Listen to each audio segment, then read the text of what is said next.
गोविन्दाय नमो नमः। श्रीकृष्णाय नमो नमः। नारायणाय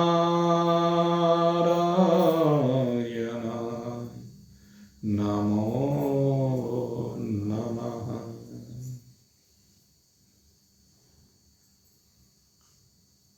असत्य की सत्ता को काल्पनिक मानकर अपनी सत्य स्वरूपता में विराजमानता हेतु भगवान श्री कृष्ण के मुखारविंद से स्रवित इस दिव्य है श्रीमद् भगवद गीता के ज्ञान को हृदंगम करके अपने स्वरूप के आश्रय में स्थान पाते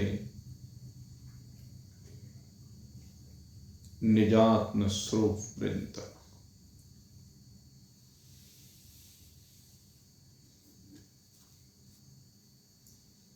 यहां पर असत नाम की कोई चीज है ही नहीं।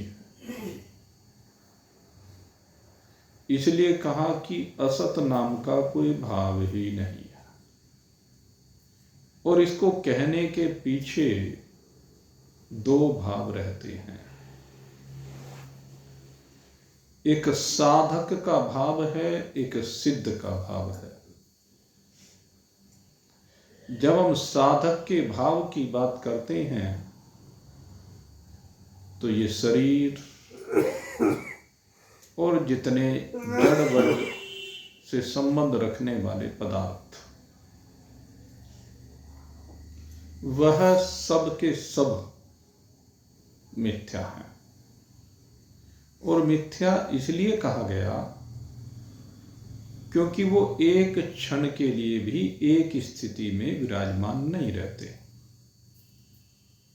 हर क्षण परिवर्तनशील हैं और कुछ समय के उपरांत, या कह लीजिए कुछ समय भासने के उपरांत, वो विनाश को प्राप्त हो जाने वाले हैं। इसलिए उनकी सत्ता को स्वीकार नहीं की गई है। उनको असत रूप से कहा गया है। असत माने झूठा, असत माने मिथ्या, असत माने वह जो है ही नहीं, असत वह है जिसकी केवल कल्पना है, असत वह है जो केवल स्वप्न मात्र है। और ये सारे शरीर, ये सारे पदार्थ असत मात्र ही हैं। और दूसरे कहा ना सतो विद्यते भावो न अभावो विद्यते सत। सबसे महत्वपूर्ण भाव ये है। और ये सिद्ध का भाव है। सिद्ध का भाव क्या है कि यहां सब कुछ सत ही सत है। सत्य से विलग कुछ भी नहीं है।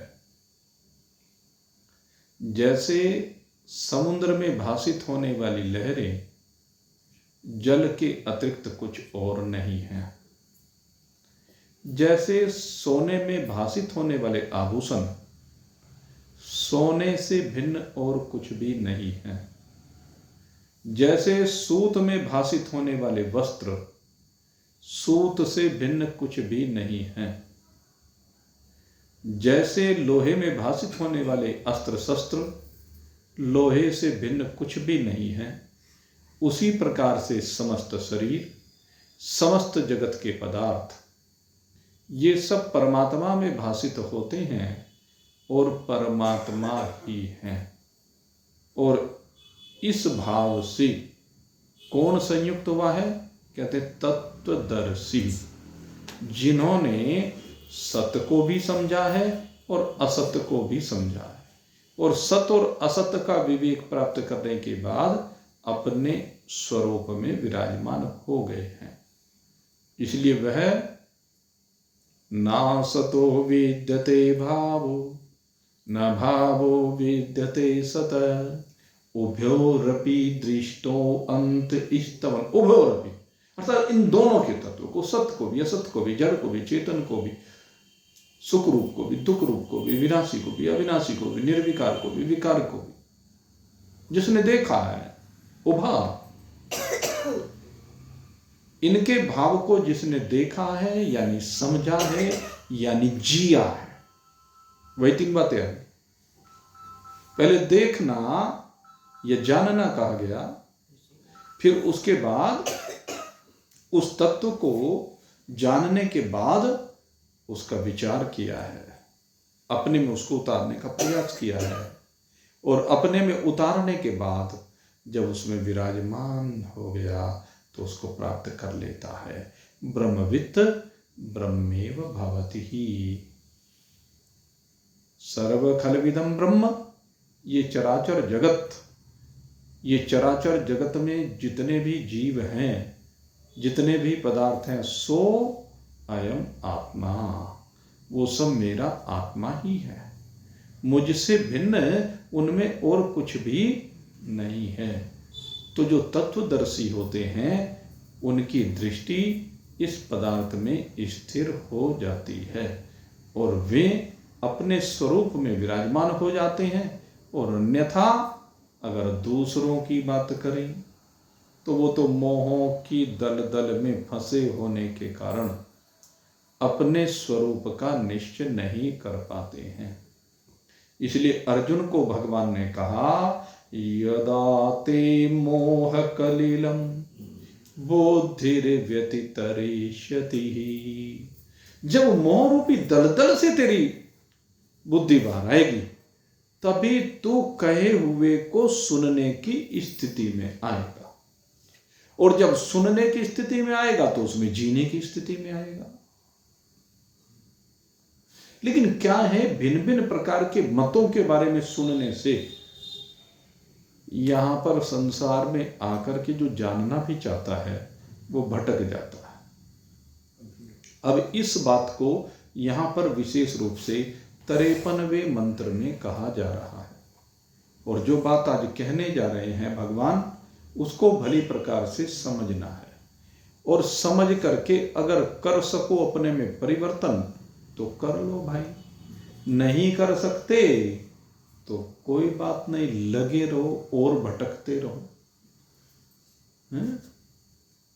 श्रुति विप्रतिपन्ना ते यदा स्थास्यति निश्चलः समाधावचला बुद्धिस् तदा योगम वापश्यसि। कहते हैं श्रुति विप्रति पन्नाते, कहते हैं जो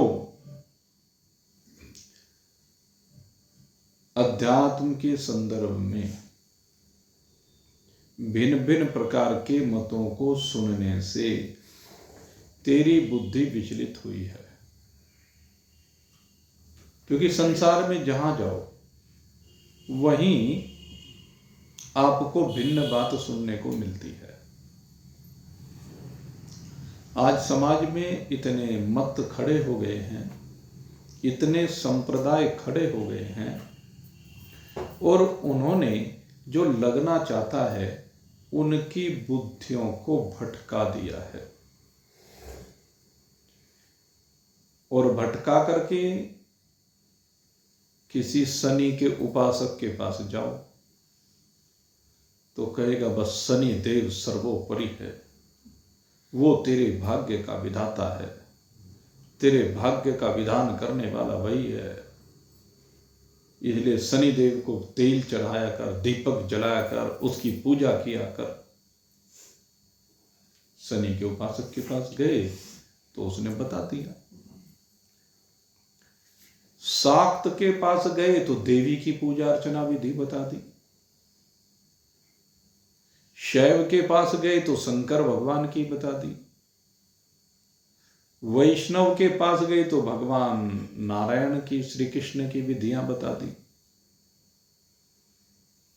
गुरुजी के पास गए, गुरुडम वाले, तो गुरुजी की पूजा की विधि बता दी। जहां जाएं वहीं पर भिन्न भिन्न विधियां बता दी जाती हैं कि तू फलाने देव की उपासना कर, तू फलाने देव की उपासना कर, तू फलाने देव की उपासना कर।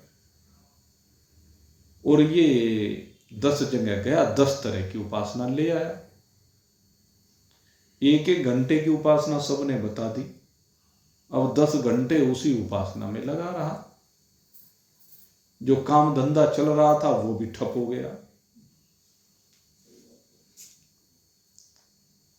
यही तो होता है, मन कभी इधर कभी उधर, कभी उधर कभी उधर। जबकि शास्त्र कहता है कि तू इन चीजों की सीमा से बाहर निकल। भगवान कहते हैं इन चीजों की सीमा से बाहर निकल और केवल एक अपने स्वरूप को जान। और अपने स्वरूप को जानने की जो प्रक्रियाएं हैं, उन प्रक्रियाओं को जानने के बाद, अमल में लाने के बाद उनमें भी अटक मत। हमारी जो समस्या है वो अटकाव है, और अटकाव के कारण से भटकाव है। जहां अटक जाता है वहां से भटक जाता है। अर्जुन भी भटका हुआ है ना। अर्जुन कैसे भटका हुआ है? किम कर्तव्य विमूढ़ है। वो दुविधा में फंसा हुआ है। वो ये निर्णय नहीं कर पा रहा है कि 2 मार्ग हैं, इन दोनों मार्गों में उचित कौन सा है। एक मार्ग तो उसे बताया गया है कि तेरे सामने तेरे संबंधी खड़े हुए हैं, और हमारे शास्त्रों ने बताया है कि संबंधियों के लिए हमारा धर्म यह है कि हम उनका रक्षण करें, अपने बड़ों का सम्मान करें, उनको मारे नहीं अपितु उनकी रक्षा करें, उनकी सेवा करें, उनकी पूजा करें। इसलिए अर्जुन ने कहा पूजा रवि हरिशोधन, कि ये तो पूजा के योग्य है। तो लेकिन यहां इस युद्ध भूमि में अगर मैं युद्ध करूंगा तो इनको मारना पड़ेगा, जो शास्त्र की दृष्टि में अनुचित है। अपने बड़ों को मारना, यहां तक कहा गया बड़ों के सम्मान में। अभी एक महान पुरुष, टीवी चलता रहता है तो कभी कभी कुछ शब्द मेरे कान में भी पड़ जाते हैं किसी महान पुरुष के। उन्होंने कहा कि बड़ों का सम्मान कैसा होना चाहिए। कहते बड़ों के बराबर आसन पर नहीं बैठना चाहिए, ये उनके प्रति सम्मान है। उनकी जो आवश्यकताएं हैं, उनकी आवश्यकताओं को उनके कहने से पहले पूर्ण कर देना चाहिए। ये छोटे का धर्म बनता है। कहते उनको कभी भी तू कहकर के संबोधित ना करे, उनका सम्मान करे, सम्मान्य तरीके से अपने बड़ों का आदर करना चाहिए, सत्कार करना चाहिए। यहां तक कहा कि कभी भी अपने बड़ों की तरफ पैर करके बैठना भी नहीं चाहिए। ये कहते हैं कभी भी अपने तलवे अपने बड़ों को दिखाने नहीं चाहिए, जो शास्त्र की मर्यादाएं हैं। कहते बड़ों के तलवे देखो, उनकी पूजा करो, उनको दबाओ, उनकी सेवा करो, अपने तलवे उनको मत दिखाओ। यह भी अपराध की श्रेणी में आता है। जब हम कर्मकांड की चर्चा करते हैं तो कर्मकांड में हमें बहुत सी विधियां बताई गई हैं, और देवों के समान माना गया है बड़ों को। मातृदेवो भव, पितृदेवो भव, माता और पिता के समान माना गया है जो भी बड़े हैं, चाचा, ताऊ, मामा, नाना, बाबा, बुआ, फूफा आदि, ये जो रिश्ते नाते हैं ये सब के सब सम्माननीय नाते हैं। तो एक और अर्जुन ने सुन रखा है, पढ़ रखा है कि अपने बड़ों का सम्मान करना चाहिए, लेकिन यह महाभारत की भूमि में युद्ध में तो उनको मारना पड़ेगा। कहने लगे ये तो धर्म नहीं है, अधर्म है, पाप है। दूसरी ओर यह भी कहा कि क्षत्रिय के लिए अगर धर्म युक्त युद्ध मिल रहा है तो वो करना श्रेयकर है। अब अर्जुन कहता है कि एक तरफ युद्ध ना करने की बात है, दूसरी तरफ युद्ध करने की बात है। श्रुति विप्रति पन्नाति, यही तो है। शास्त्र ने इधर भी कह दिया और इधर भी कह दिया, अब भटक गया बीच में कि क्या करे। ऐसी स्थिति में निर्णय क्या करे? एक तरफ कुआं, एक तरफ जीरा, कहावत है ना, कौन से में गिरे, कैसे बैलेंस बनाए? तो कहते हैं शास्त्र तुम्हें यही समझाता है, भगवान हमें यही विधि बताते हैं कि ऐसी स्थिति में हम क्या करें। और भगवान ने गीता में आखिर में निचोड़ यही दिया। बीच में एक मंत्र आया, यदा यदा हि धर्मस्य ग्लानिर्भवति भारतः अभ्युत्थानमधर्मस्य तदात्मनं सृजाम्यहम् परित्रणाय साधूनां विनाशाय च दुष्कृतः धर्म संस्थापनार्थाय संभवामि युगे युगे। भगवान ने कहा कि धर्म की भली प्रकार से स्थापना करने के लिए मैं समय समय पर अवतरित होता हूं, अधर्म को रास्ते से हटाता हूं, पापियों को हटाता हूं, और जो सही धर्म है वो दिखाता हूं। आखिर में आकर के फिर इसी बात को दूसरे तरीके से भगवान ने कहा,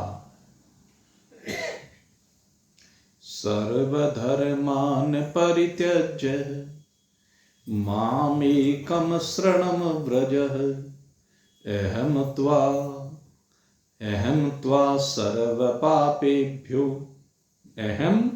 त्वा सर्वपापेभ्यो मोक्षयिष्यामि मा शुचः। भगवान कहते हैं तू सब धर्मों को मुझे ही समर्पित कर दे, उन सब को समर्पित करके मेरी शरण में आ जा, तो फिर मेरी गारंटी, तुझे पाप छुएगा भी नहीं। जब ऐसी दुविधा की स्थिति हो तो मेरी ओर आ, भगवान ने तो सीधा कह दिया। तो अब इसको मैं थोड़ा सा आपको स्पष्ट कर दूं क्या भाव है। देखिए क्या है, जब ये जीव यहां संसार में आता है तो संसार में आने पर इसके आने से लेकर रहने तक देश काल परिस्थिति के अनुसार शरीर धर्म होते हैं, समाज के धर्म होते हैं, परिवार के धर्म होते हैं, राष्ट्र के धर्म होते हैं, और सबसे बड़ी बात है स्वधर्म होता है। तो कहते हैं वो देश काल परिस्थितियां निर्धारित करती हैं कि किस समय हमें किस प्रकार से कौन से धर्म का पालन करना है। शरीर के धर्म का पालन करना है, लोक धर्म का पालन करना है, या परम धर्म का पालन करना है। लेकिन शास्त्र ने कहा कि ये उत्तरोत्तर श्रेष्ठता के सूचक हैं। सबसे पहले शरीर का जो धर्म है वो कहा गया, लेकिन कहते हैं जब लोक धर्म की बात आती है तो लोक धर्म के सामने शरीर के धर्म का निर्वहन करना गौण श्रेणी का है। जब हमें ऐसी परिस्थितियां प्राप्त हों कि एक और शरीर है, दूसरी ओर समाज है, तो हमें समाज को प्रमुखता देनी चाहिए। ये हमारा धर्म बनता है और इसका आज प्रत्यक्ष प्रमाण आपने देखा है। आज हमारे देश के प्रधानमंत्री श्री नरेंद्र मोदी जी, एक और उनके शरीर का धर्म अपनी मां के लिए, दूसरी ओर उनका धर्म राष्ट्र के लिए। यद्यपि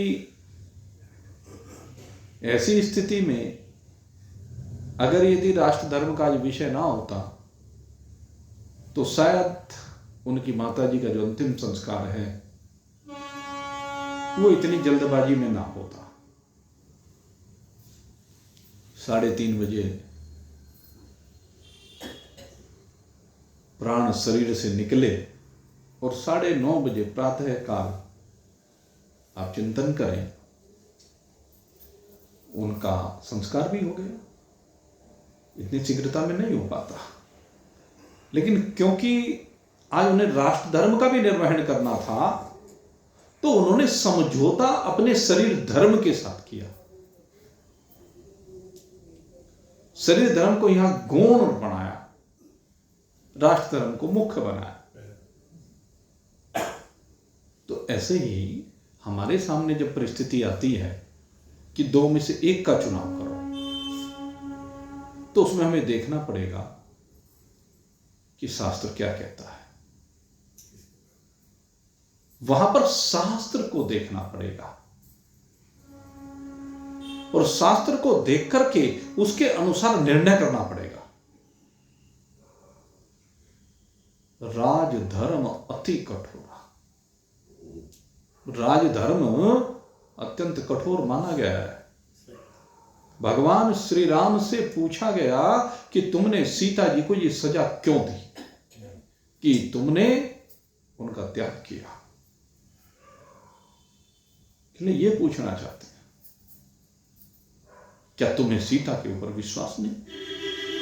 कहने लगे विश्वास 100% है, अपने से अधिक विश्वास मुझे सीता जी के ऊपर है, लेकिन लोक धर्म की रक्षा करने के लिए मुझे अपने निजी धर्म से ऊपर उठना पड़ेगा। अगर राजा के ऊपर किसी ने कोई प्रश्न चिन्ह लगाया है, कोई आपत्ति की है, तो मुझे उस आवाज को दबाना नहीं है। मुझे यह समझना होगा कि आपत्ति का कारण क्या है, उस आपत्ति के कारण को ढूंढ करके उस कारण को हटाना होगा। मैं जानता हूं सीता जी निरपराध हैं, निर्दोष हैं, लेकिन किस किस को मैं सिद्ध करूं? इसलिए राजधर्म की रक्षा करने के लिए भगवान श्री राम सीता जी का परित्याग करते हैं और राजमहल में रहकर भी वाल्मीकि रामायण को पढ़िए। राजमहल में रहकर भी वो सीता जी की तरह जमीन पर लेटते हैं, कंद मूल फल का भोजन करते हैं। कहते ये मेरा निजी धर्म है कि मेरी धर्म पत्नी को जैसा खाने को मिल रहा है, जैसा रहने को मिल रहा है, कहने मुझे उससे श्रेष्ठ की अपेक्षा नहीं करनी चाहिए, ये मेरा निजी धर्म है। लेकिन जब मैं राजा की गद्दी पर बैठता हूं तो उस समय मुझे राज्य की परिस्थिति को देखना, उन अपवाद को समाप्त करने के लिए मुझे सीता जी को वन में छोड़ना ही पड़ा। तो ऐसी दुविधा की स्थिति, और यह सबके जीवन में आती। हमारे अपने निजी जीवन में रोज इस तरह की बातें आती हैं, और जब ये बातें आती हैं तो संसार के 99% व्यक्ति मोहों की दलदल में फंसे होने के कारण, स्वार्थ की दलदल में फंसे होने के कारण गलत निर्णय ले लेते हैं और ये परीक्षा में फेल हो जाते हैं। यही है परीक्षा में फेल होना। और वो परीक्षा में फेल होकर के उन बच्चों के कारण, उस धन के कारण, उस स्वार्थ के कारण, उस मोह के कारण, उस लोभ के कारण, मद के कारण, अहंकार के कारण, मात्सर्य के कारण अपने धर्म का सही निर्वहन नहीं कर पाते, और इसीलिए बारंबार रेत की बाल्टियों की तरह इन 84 लाख योनियों में उलट पुलट होते रहते। मैंने कहीं सुना, ये जो रेत की बाल्टियां होती है ना, जो बड़ी रहट हुआ करती थी, कहते उसमें 84 बाल्टी होती थी। ये भी प्रतीकात्मक है। रहट में 84 बाल्टियां लगाई जाती थी, जो इस बात का प्रतीक होती थी कि देख इन बाल्टियों की स्थिति को। किसी मनीषी ने चिंतन करके ऐसा किया कि जैसे रहट की बाल्टियां उलट पुलट होती हैं ऊपर से नीचे, और हर बाल्टी में जल की मात्रा भिन्न भिन्न होती चली जाती है, ऐसे तेरे जीवन में विभिन्न योनियों में अलग अलग परिस्थितियां तुझे मिलती चली जाती हैं। समता नहीं बनती है, विषमता। उन विषमताओं में तुझे अपने धर्म का निर्वहन करना है, अपने को सिद्ध करके दिखाना है कि मैं शास्त्र की मर्यादा का पालन करने वाला हूं, शास्त्र की मर्यादा के विरुद्ध जाने वाला नहीं हूं।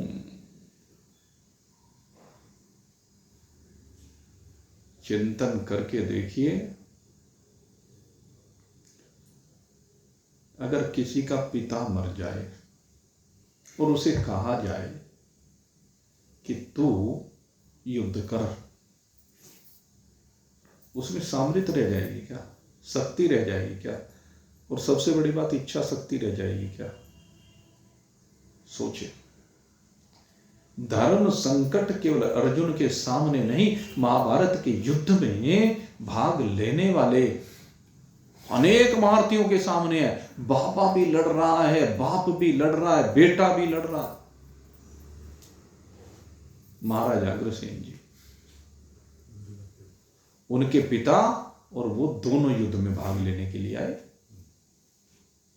और जब दोनों युद्ध में भाग ले रहे थे तो भीष्म पितामह के बाणों से 10वें दिन ऐसा भयंकर युद्ध हुआ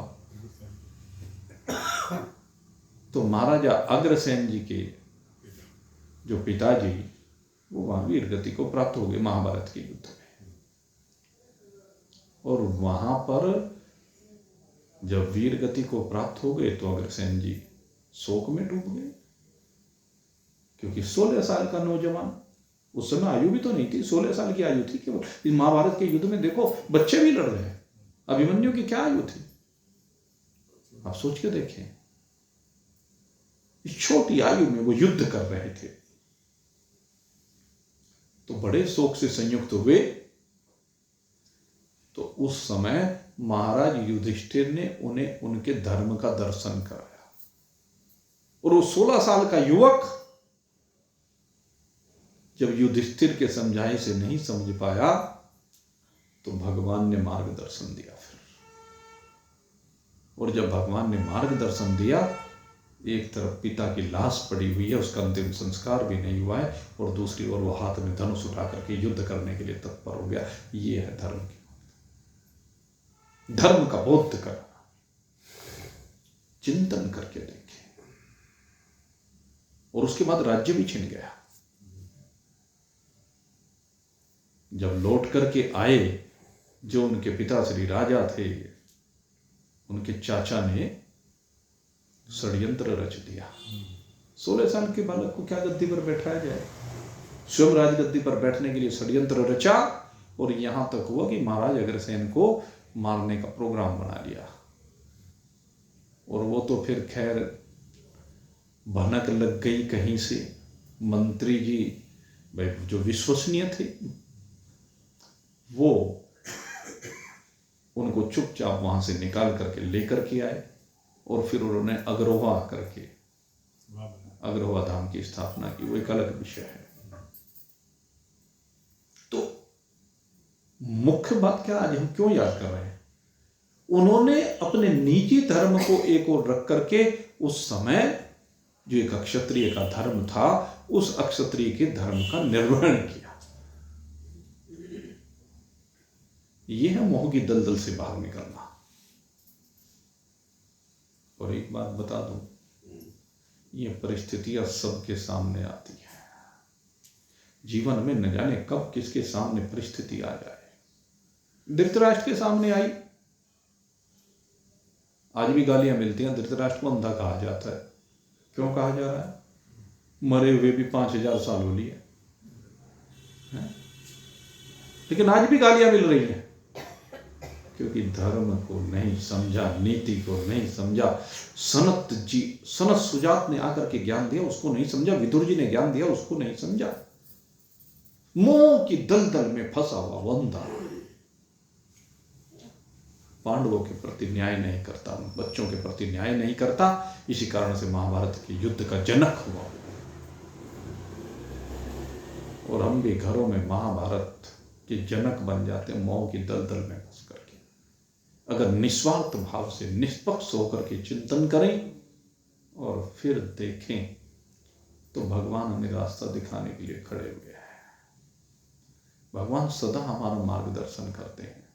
जिसने भगवान की बात को मान लिया, शास्त्र की बात को मान लिया, उसे नरकों में नहीं जाना पड़ता। उसकी गति दुर्गति को नहीं प्राप्त होती, वो सद्गति को प्राप्त होता है और वो इतिहास बन जाता है, अविस्मरणीय हो जाता है।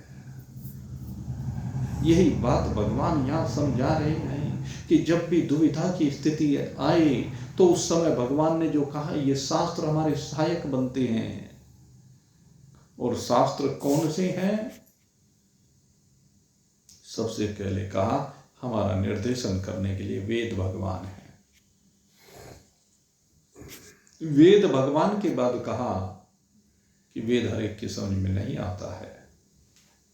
वेद की भाषा को हर व्यक्ति नहीं समझ सकता।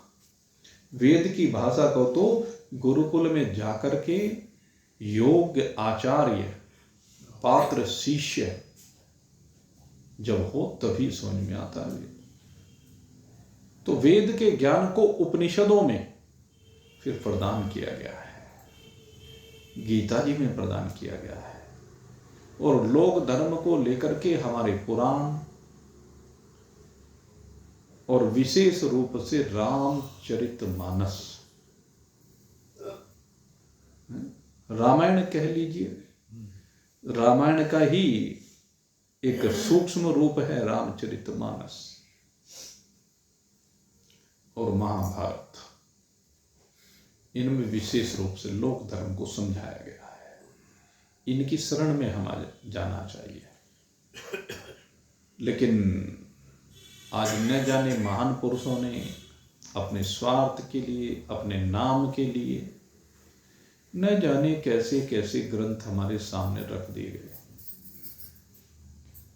जबकि कहते हैं गीता सुगीता कर्तव्या किमन्य शास्त्र विस्तर ही यस्यं पद्मनाभस्य मुख पद्मा विनिसृता।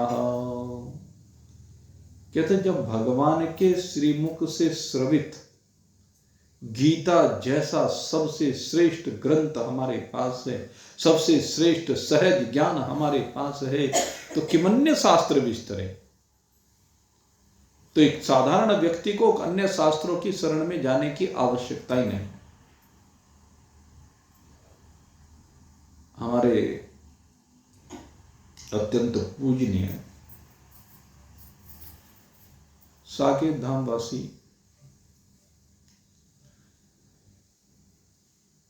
श्री त्रिलोकचंद जी रामायणी वो हुए, और वो एक बात बहुत बार कहा करते थे। कहने लगे, भाई जीवन में जब भी आप दुविधा की स्थिति में खड़े हुए हों कि मुझे क्या करना चाहिए और क्या नहीं करना चाहिए, कहते जब ऐसी दुविधा की स्थिति होना है तो कहना मेरे पास आ जाओ, मैं तुम्हें इलाज बता दूंगा रामायण से। कहना रामायण में हर लौकिक समस्या का इलाज है।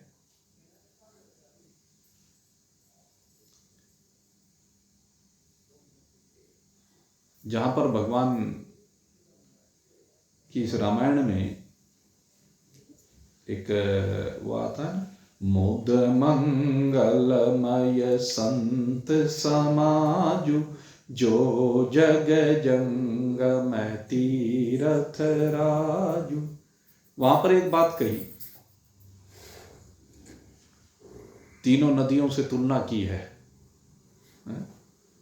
तो उन तीनों नदियों में आपके अगर ध्यान हो, चौपाई आती है, विधि निषेधमय कलिमल हरणी, करम कथार विनंदनी भरणी।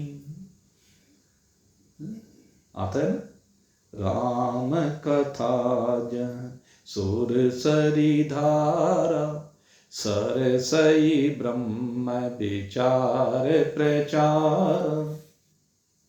तो विधि निषेधमय, यही तो है। क्या विधि और क्या निषेध होना है, क्या विधान किया गया है, क्या मना किया गया है, सीधी सी बात है। कहते हैं सारा का सारा जहां ये वर्णन किया गया यही तो कर्मयोग है। कर्मयोग में सारा है ही। हमारा जो न्याय और वैशेषिक दर्शन है आपको बताएं, वहां सारा यही है। न्याय बड़ा गंभीर ग्रंथ है, अच्छे अच्छे तर्क शास्त्री भटक जाते हैं न्याय में। और आप देखते हैं हमारे जज जो बैठते हैं वो न्याय शास्त्र को पढ़ते हैं। कोई जज ऐसा नहीं होगा जिन्होंने न्याय शास्त्र ना पढ़ा हो, धर्म शास्त्र ना पढ़ा हो। पूर्व मीमांसा ग्रंथ है हमारा, इसको कहते हैं धर्म शास्त्र, उसका एक नाम धर्म शास्त्र भी। इन दोनों को जरूर पढ़ते हैं। वैशेषिक तो और न्याय तो लगभग एक जैसा है, दोनों में विवेचन है। फिर आगे इनको पढ़ करके बुद्धि इतनी शार्प हो जाती है कि वो विधि और निषेध, जज क्या करता है, एक एक पॉइंट को देखता है, एक एक कानून को देखता है। विधि माने कानून ही तो है। विधि, विधान, कानून, नियम जो हमारे यहां वर्णित हैं कि इस परिस्थिति में ये दंड है, ये ऐसे करना चाहिए, ये निर्णय होना चाहिए, तो जज उनकी गहराई में जाता है। एक कहता है कि मैं सही कह रहा हूं, दूसरा कहता है मैं सही कह रहा हूं। अब दोनों सही कह रहे हो और तब निर्णय करना हो, तब हमें जाना है शास्त्र की शरण में। दोनों सही कहने वालों में भी एक को दंड देना पड़ता है और एक को छोड़ना पड़ता है, देखना पड़ता है परिस्थितियां क्या थी, देश कौन सा था, काल कौन सा था, उस समय क्या कर्तव्य था, क्या अकर्तव्य था। तो ये चीजें हर जगह, हर परिस्थिति में हमें समझनी होगी, अपने जीवन में समझनी होगी और अपने जीवन में उतारनी होगी। रोज घर की जो परिस्थितियां हैं उनमें इन चीजों को हमें उतारना होगा, तब जाकर के हमारी बुद्धि उस परमात्मा में टिक पाएगी, तब जाकर के हमें परम धर्म का ज्ञान होगा कि परम धर्म क्या है, एक परमात्मा। और जब परम धर्म की बात आती है तो लोक धर्म को भी उठा करके एक तरफ रख दिया जाता है। जैसे कहावत है ना कि भाई बाढ़ आ गई नगर में बहुत ज्यादा है, तो क्या करना पड़ता है, कहते हैं अगर नगर को बचाना है और गांव की बलि देने से नगर बच सकता है तो नगर को बचाया जाता है। गांव का कोई दोष तो नहीं, गांव वालों का कोई दोष नहीं, लेकिन जब हमें किसी बड़ी चीज की रक्षा करनी है तो छोटी की बलि दे देनी पड़ती है। यह धर्म होता है। एक परिवार को बचाने के लिए एक सदस्य की जान देकर के अगर काम चल सकता है तो सदस्य की जान दे देनी चाहिए। एक नगर को बचाने के लिए एक परिवार की जान देनी पड़े तो उस परिवार की जान दे देनी चाहिए। यह शास्त्र का सिद्धांत है, यह विधि और निषेध की बात है। इसलिए अलग अलग समय पर अलग अलग धर्म बताए गए हैं। इन धर्मों की गहनता को हमें समझना है और हमारा दिल बता देता है कि यहां हमारा क्या धर्म है। तो दिल की मानो, दिमाग को उठा के एक तरफ रख दो, क्योंकि वो दिमाग मोह की दलदल में फंसा हुआ है, स्वार्थ की दलदल में फंसा हुआ है, धन की दलदल में फंसा हुआ है, सम्मान की दलदल में फंसा हुआ है। और इन्हीं दलदल में फंसे होने के कारण से वो नरक को प्राप्त होता है। अब हमें नरक में जाना है या अपने स्वरूप में विराजमान होना है, ये निर्णय अपनी अपनी परिस्थिति में हमें करना है। और आप सब लोग सत्संग में इसीलिए आते हैं, सत्संग में यही बात होती है। आप सब लोग अपने लिए सही पथ का निर्धारण करने की योग्यता वाले हों। आप सबके लिए बहुत बहुत शुभकामना करते हुए अब यहीं पर आज के सत्संग को विश्राम दे रहा हूं। परसों रविवार है, लेकिन परसों फिर आपके सन्मुख आएंगे भाई सेवा में। कल विश्राम रहेगा, मुझे कुछ कार्य है, इसलिए परसों सत्संग होगा और ठीक 7 बजे। 15 मिनट और घटा देता हूँ परसों के लिए केवल, क्योंकि सर्दी बहुत पड़ रही है, तो इसलिए परसों 15 मिनट का समय और घटा रहा।